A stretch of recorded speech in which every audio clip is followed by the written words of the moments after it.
Alright folks, here we are back in Illinois. We're at Fern Clyffe State Park, which is just south of Gourville. This is the lake here. And we're going to hike around the lake and we're going to hit some of the trails around here. And then we're going to camp out.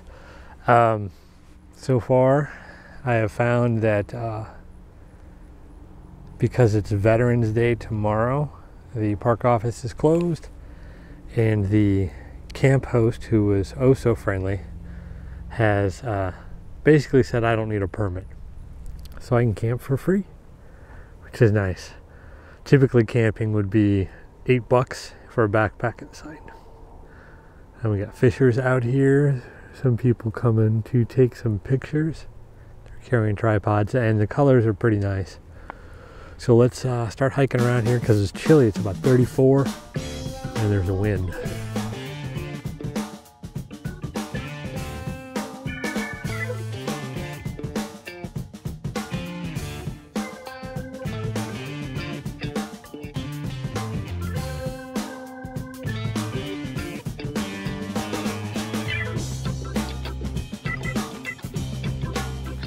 So I've come across a couple fishermen and a trail runner, and so far it's really pretty. This is only a mile long, so it's pretty short. I just saw a turtle out there, and, but really what this is about, what's so cool about this is all these cypress knees. There's a ton of cypress trees all around, and that's a really a neat thing. I was kind of coming here as a sort of a stopover for the next part of the trip, which we'll discuss when we get there, but it involves cypress trees, and so that's kind of one of the reasons why this is so cool. There is something living out there. See, now this is the part where I wish I had an eyepiece, because I can't get to where I need to be. There we go. Turtle? Snake? Something. So I'm having a problem. I'm going to be honest with you. My camera isn't taking pictures. So here's the deal. If I'm zoomed all the way out in auto mode on my camera, I take the picture, it's like the exposure is just cranked up. Everything's just white and washed out. But if I zoom in, it's fine. Video seems to be okay. So far, you guys should hopefully see stuff that looks all right. So I'm not really sure what that is, but this is... I had problems with my phone this morning, so electronics are not doing well. But it is windy, and it's a little chilly, but not cold enough to put on a sweatshirt and hike. So this is the Patagonia Houdini. That's known as a wind shirt, and those are extremely valuable. We'll stick that on there, and we'll hike with that. We can unzip it to open up. And what that does is it doesn't really, it kind of creates a microclimate inside of us. It's not going to heat us up too much, but it's going to keep that wind from cooling us down, that chill that you get. So there you go.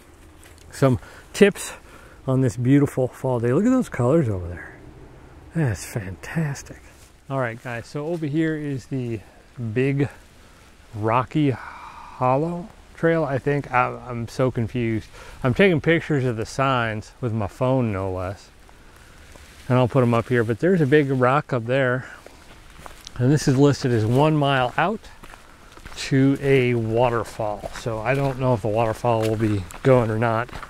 One of the issues with this place is much like my other experiences with Illinois, is the fact that their trail systems, there's a lot of trails, but they all intersect and they're all marked kind of funny.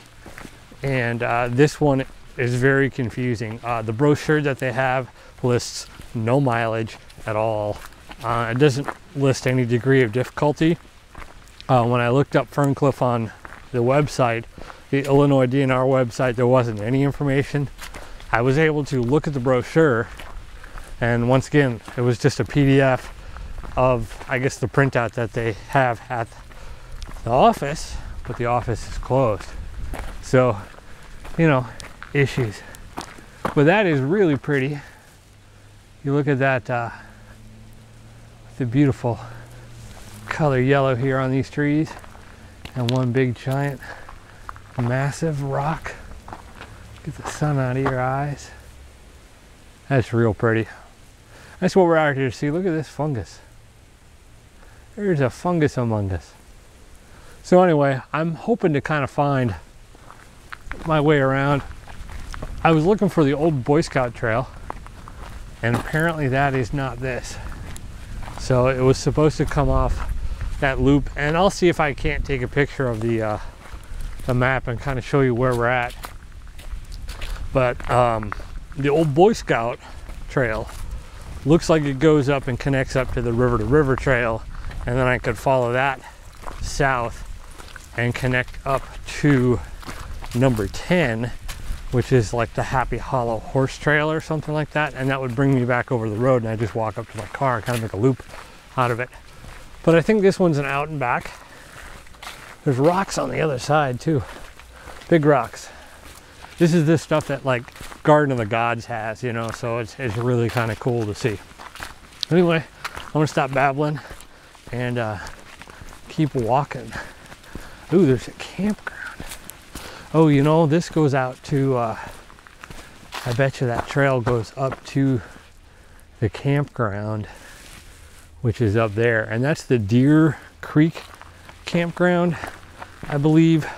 And the Deer Creek campground is known as a Class A campground, and you have to pay.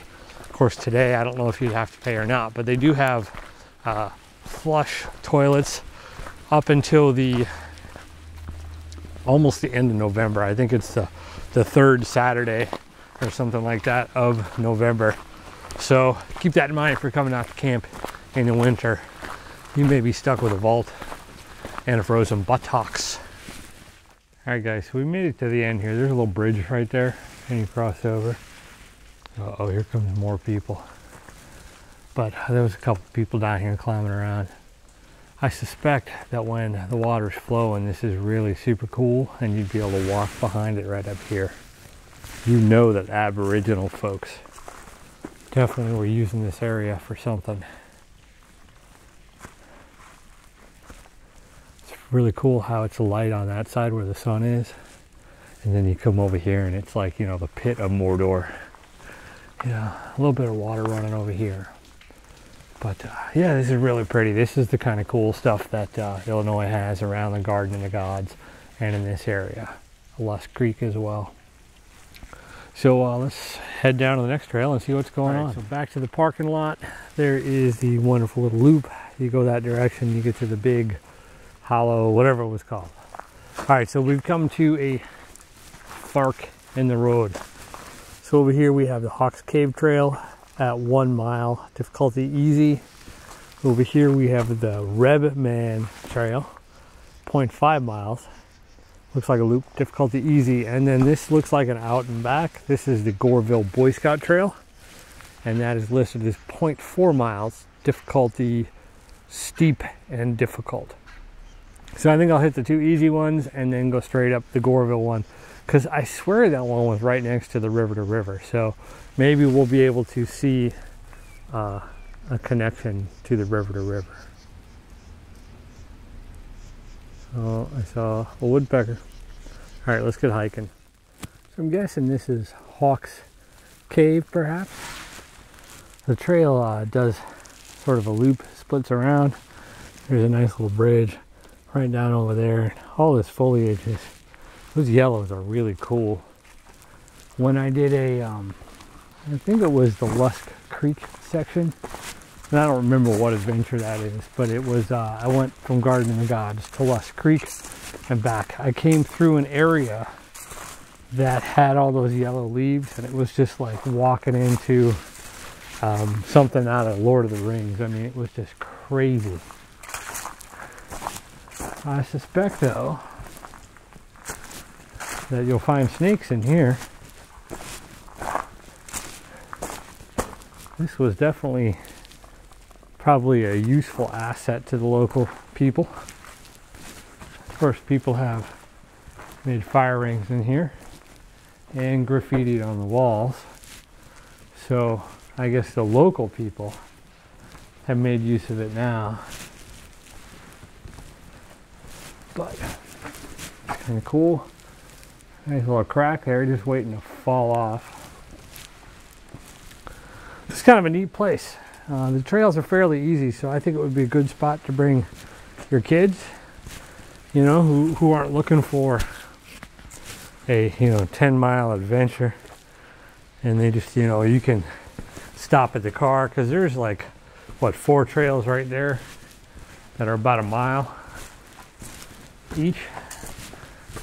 That'd probably take you all day, and there's a playground at one of the picnic shelters, and up by the campground as well. So this is a pretty nice little place. Definitely worth checking out if you're in the area. Hawks Cave, I think.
Alright guys, so we made it up to West Ferncliff Street, or Ferncliff Road. There's a little parking spot, that's about it. There is no connector that I can see over to the river-to-river trail, which I believe if you get out on Ferncliff Road and you follow it that direction, you may run into it. So the Boy Scout Trail is essentially just this. It's a sort of disused gravel road straight up the hill. It does cross over one little area where they put in sort of a concrete spillway, but that's about it. Other than that, it's a big old steep hill. You do get into some pines as you start coming up here, and there's a couple trees, I don't know what kind they are, but the colors are fantastic. But yeah, that's about it. So I'm gonna hike back down, and that pretty much clears out all the trails in this one little area. We'll go down to the bottom and I'll show you the map, just so you can kind of see what information I'm working with and where I'm at. Okay, so here we are, we're back. I'll give you an idea as to where we're at. We're right in that little loop right there. So this is the Waterfall Trail. That's the one that goes up to the RV campsite. And then up here is the Red Man, the Gourville Boy Scout. You can see it goes right up to the road. And then the cave one. So I think what I'm going to go do is just check out this campsite, and then maybe come down here and hike on number 9, and maybe go out onto the river trail, which is comes in here, comes up around like that, goes through the park, and then comes over here on this side as well. So anyway, there's a bunch you can see. I did around the lake already, so let's go check out the campsite, because I think that's where I'm going to be camping tonight.